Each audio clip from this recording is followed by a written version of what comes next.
So are you thinking about moving to Fort Worth, Texas, and you're not sure if you want to buy or rent when you get here? Which is the better option? We're going to talk about that next, the pros and the cons, and give you some surprising numbers. If you stay around till the end, you're going to be absolutely shocked. So don't go anywhere.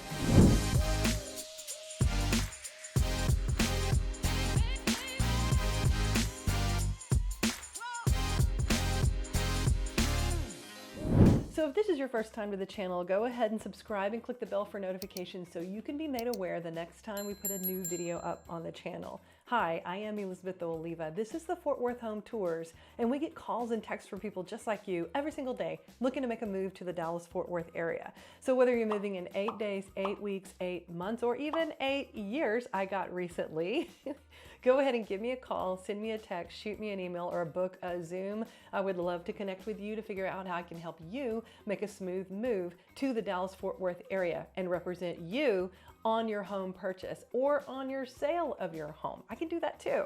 That's what a good realtor does, is they help you highest and best options for your buying or selling. So like I said, we're going to talk about renting versus buying. Which option is better? In today's economic climate, a lot of people think because of the high interest rates that people are being priced out of home ownership. That may or may not be true. So I'm going to break down the numbers. I'm going to give you some pros and cons of both buying and renting. So let's get into it. Let's talk. If you are renting a home in the Fort Worth area, you have some pros, whether it's here or anywhere else. What are some of the pros of renting? First of all, lower upfront cost. So if you are renting, you're going to have lower upfront costs because you are not going to have to put down a cash to close. You're not going to have to bring a lot of cash to the closing to purchase your home. But you might have maybe a deposit of 1 month's rent, maybe 2 months rent at the most. Okay, so yeah, the costs upfront are lower for renting. That is absolutely true. You have predictable monthly expenses. So if you are renting, you know what your rent is going to be. You know what your other costs associated with that. They might have some other fees that are included in your lease agreement. Your electricity bill is going to vary, of course, that's going to vary. Your cable bill is going to be the same, but that's the same whether you are renting or buying. So the rent is predictable for sure. It's predictable also for your monthly mortgage payment. So that's a pro for both of those. Flexibility is number 3. Flexibility in being able to move quickly. If you have a job transfer or you need to move to a different area or you just don't like where you're living and you want to rent somewhere else, it's a lot easier to get out of a lease than it is to sell your home. That is true. So it gives you that flexibility.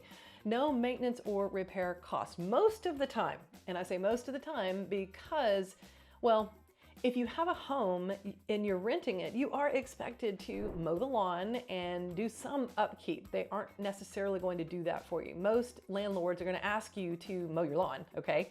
And if you're in an HOA, you definitely have the house looking a certain way, or at least decent, okay, for the HOA requirements. So otherwise, repair costs usually are covered by a landlord. Sometimes you run into landlords that don't want to pay for things, and I've had that happen myself. So then you have to kind of hash that out with the landlord and see what they're willing to do.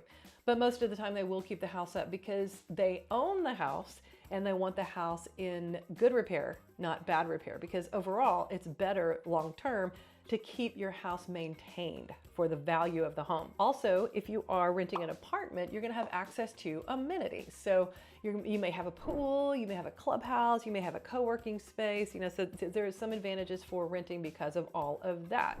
So you could have that. Now, also with a lot of our master plan communities, some of the mega master plan communities, you'll have some of the same things. You'll also have the pool, you'll have the fitness center, you'll have the co-working space, you'll have HOA on site.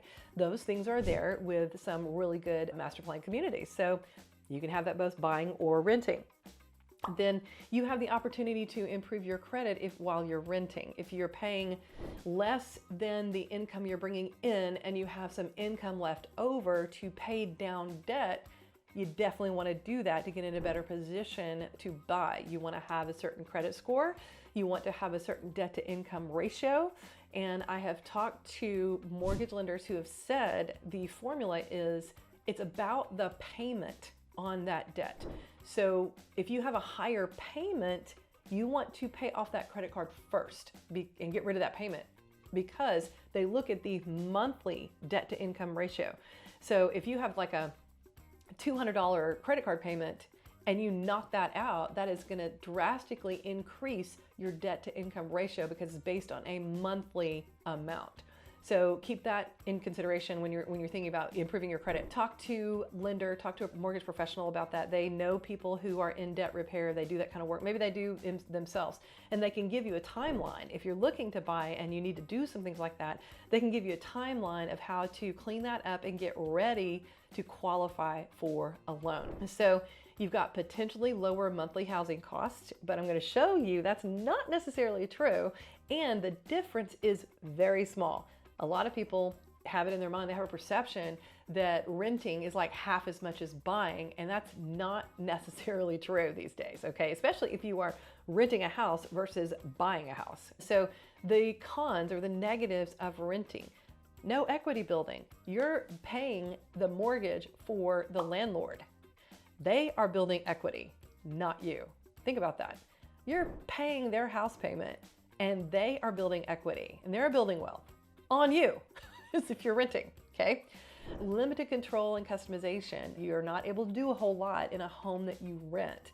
If you rent it, they own it and they can tell you what you can and cannot do. You can't knock out a wall, most likely. You can't build on a patio, can't add an extra room, nor would you want to if you don't own it, of course, because that's extra investment that you're not going to get back. So limited control and customization.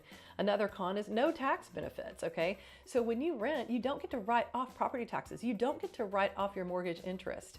So, and talk to a tax professional about all the things you can do, okay, if you own your home, and all the things you can write off. But if you rent, you don't get any of that. You also are at risk for potential rent increases. So you could have your lease, and it's coming up for renewal, and they could potentially increase it a drastic amount, which did happen during COVID. I had friends who were paying a certain amount and they came up for renewal, and it was an extra $500 increase in their rental payment every month.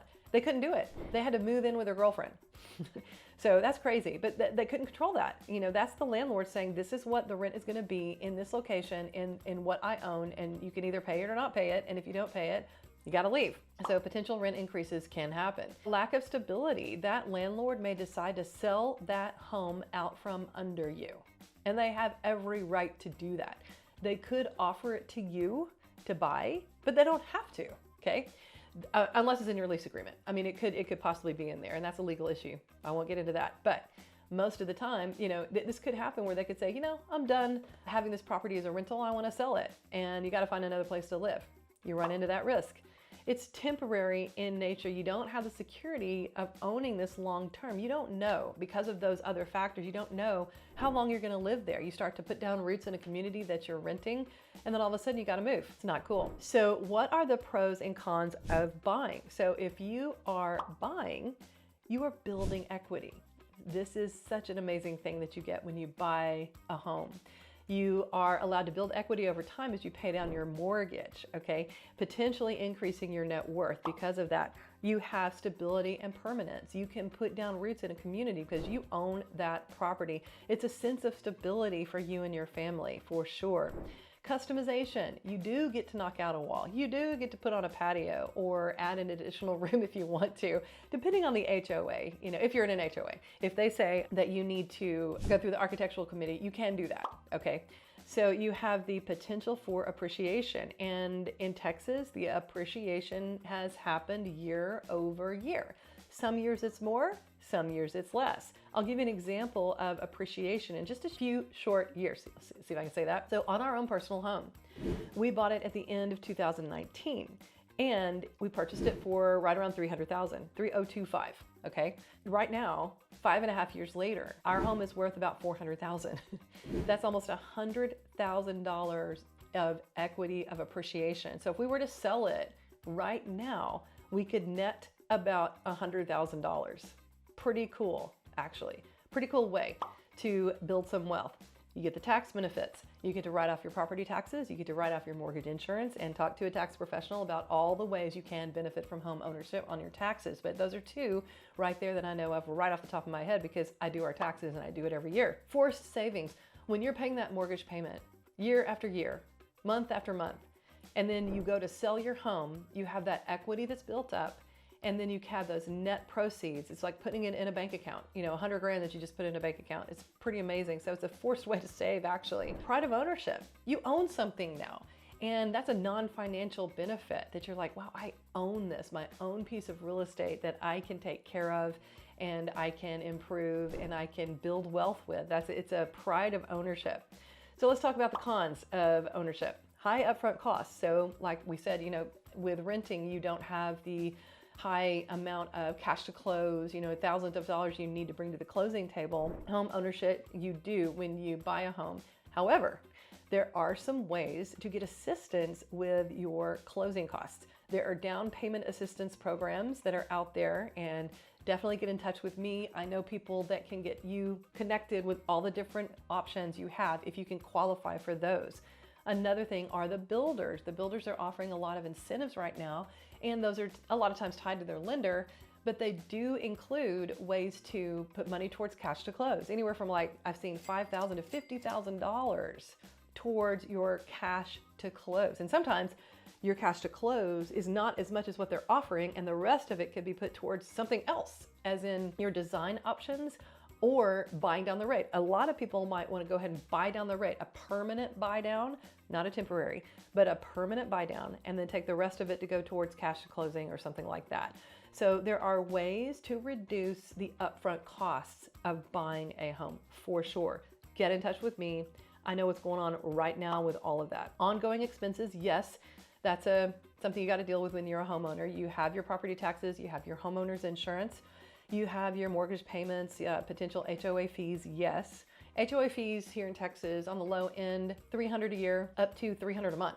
Okay, and if you're in a townhome or condo, it can be more, but $250, $300 on the top end for a mega master plan community, which may even include front lawn maintenance and some really cool amenities that they have. So that's about the top and the bottom of the HOA fees here in Texas. So some people moving from other states are pleasantly surprised to know that our HOA fees are so low for what we get. Ongoing expenses, and maintenance and repair. Yes, you are responsible for maintenance and repair of your own home. If you have a new construction home, you're going to have a warranty, usually a 1-2-10 or a 2-2-10. So 1 year is, let's say 10 years is on the foundation, and then you've got like structural and mechanical. When you run out of your builder warranty, you can consider a home warranty that you purchase anywhere from $600 to $1,000 a year is the home warranty. That is going to help defray the cost of the big things like your AC unit if it goes out. And check with me on the best home warranty companies that give you the best bang for your buck and have the best system where you can choose your own contractor and you have some more freedom. In the years past, home warranty companies had a really bad reputation. Like they wouldn't cover anything. They've gotten better because I think they realize they have to get better. So let me know, contact me if you're looking for information on home warranty companies, for sure. Less flexibility if you own your home. Yes, you own your home. Then if you need to move, you got to figure out what you're going to do. Are you going to rent it? Are you going to sell it? If you need to leave quickly, if you need to move somewhere quickly, there are options to help you sell your home fast. And those are some cash options. There are a lot of companies out there that will make you a cash offer. My brokerage has a division that will do the same thing. I can help get you connected. I can also help get you connected if you're across the country and you need a good realtor.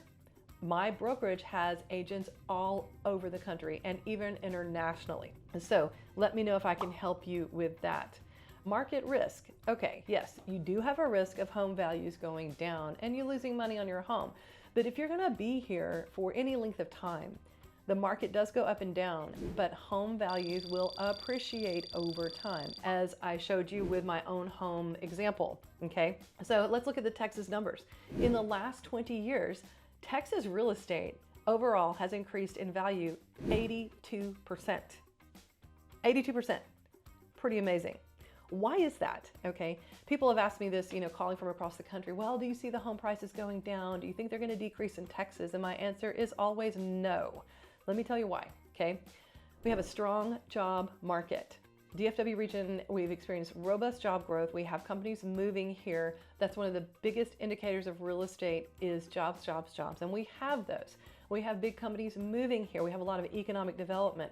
We have population growth because people are moving here in droves. They're coming here because of the environment that we have for the jobs and for the lower cost of living. And so they want to come here. Relative affordability, lower cost of living, and the homes are cheaper than certain parts of the country for sure. So you have a great job market, you have affordability, and you have the economic development. So those are reasons why we do not see home prices decreasing. Even if they just flatline and stay the same, they're probably not going to go down. Okay, so it is a good time to buy. It ties up, as far as a negative, it can tie up, let's go back to that. It can tie up your capital. So, you put all your money into a home as an investment. You don't have money to put into, let's say, the stock market or some other form of investing. However, real estate is one of the most stable forms of investment that you can make. When even the world is crashing, what do very wealthy people do? They put their money in real estate because they know over time it's not going to be a bad investment. It's going to be a good investment. So in my opinion, really, I don't call that a con. I call that a positive because it will continue to appreciate. See if I can say that right. So as far as numbers, I wanted to give you some numbers to compare buying versus renting, the actual, like house payment versus your rent. Okay. So for example, average home price in Texas is Fort Worth, $338,000. Okay. So if you do a down payment of 3.5%, which you can do, okay. A lot of people think that you have to do 20% down. If you are a renter and you're thinking of buying, most people don't have like $60,000 to put down on a home. Most people have not saved that up. If you haven't, and you can scrape together $12,000, you can buy a home with a 3.5% down. So $11,830, okay? Interest rate. So going interest rate right now, I think is between 6.5 and 7, right? And people are freaking out about it, okay? However, builders are doing buy downs all day long right now. All day long. So what is a buy down? A buy down means they take a chunk of money and they buy down the rate. And it's a permanent, well, you can do permanent or not, but I would recommend permanent buy down, meaning for the life of the loan, they have bought down the rate. And right now, as I'm doing this video, I saw it today, the house that I'm gonna take you on a tour of, they're offering 4.99% rate as an incentive, as a buy down. So 6.5 or 7 versus 5. That's a big difference. So with that lower interest rate, 30-year term, conventional, property taxes about 2.5%. And I'm quoting an approximation of taxes with no homestead exemption and no other any other exemption. So we've got homestead, we've got disability, we've got over 65, we've got veterans, 100% disability. Okay, so with none of those, it's about $84.50, okay, as far as the taxes. Private mortgage insurance, since you're not putting down 20%, 0.5%. And then you have homeowner's insurance, $1,500 a year. Let's say HOA, $360 a year. Approximate payment on this $338,000 with only 3.5% down. And you could actually maybe get down payment assistance on that, okay? Maybe you could get half of that paid through assistance, all right? That is an approximate house payment of $2,700. Our average rent here is anywhere from $1,900 to $2,400, and it can be more, okay? For a really nice home, like a brand new type home, it could be more. But let's say it's $2,400. You're looking at $300-400 difference in a rental payment and a house payment. Okay, so let's talk saving somewhere in your budget. That's what I would encourage you to do. If you can figure out a way to find $300 or $400 that you could save somehow. Maybe you don't go out every weekend. Maybe you sell something. Maybe you cut down some debt and you cut out a debt payment, like a credit card payment. You find a way to cut your expenses so that you could afford owning a home if you're that close. I would say figure out a way. What if you could put 20% down? If you could, that payment would be $2,300. So now you're at rental rates, okay? Now you're at the rental rate of a home, all right, $2,300. I've got people looking for a home to rent right now for $2,600. So well within a house payment type situation. When you're looking at websites, like when you're shopping for homes and they show a payment, keep in mind most of the time, and they have it like with an asterisk or small print somewhere usually, they're not including the taxes or the insurance. And here in Texas, that's a huge chunk, okay? That could be an extra $1,000 a month with your taxes and your insurance. together. Okay, so you want to keep in mind, you want to talk to me, contact me, and I can help you figure out what really a realistic payment would be. So don't take the payments off of those websites because they are really not accurate. You think your payment is a lot less than it actually would be if you're looking at those websites. So be very, very careful about those. And as far as the exemptions, what is amazing here in Texas is if you are a 100% disabled veteran, you can have all of your property taxes completely wiped out. Completely wiped out. You will not pay any property taxes. Isn't that amazing? I would love to help you. If you are a 100% disabled veteran and you're looking for a home in Texas, unbelievable opportunity. And I would love to help you with that. I know some great lenders that I can connect you with, and we can talk and we can help you buy more house for less house payment because you won't have the property taxes. I absolutely love that. And on the homestead exemption, we get $100,000 of reduction in the assessed value. So if your home if it is assessed at $338,000, they'll tax you at $238,000, okay? That's pretty amazing. Over 65 is another one, and that's an amazing, you could do homestead and over 65 if you're over 65. But yeah, definitely connect with me and we can talk more about all the ins and outs of all of that stuff, all the tax stuff, but some great advantages on that front.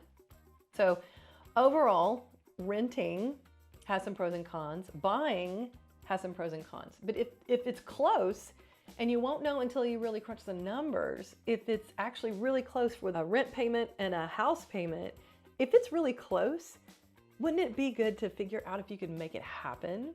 And I've got all the information with the builders about all the incentives they're running right now to see if it's even possible. And if it is, wouldn't you want to find out? Let's see if we can find out. So now we're going to go take a look at a brand new construction home that is within this house payment range.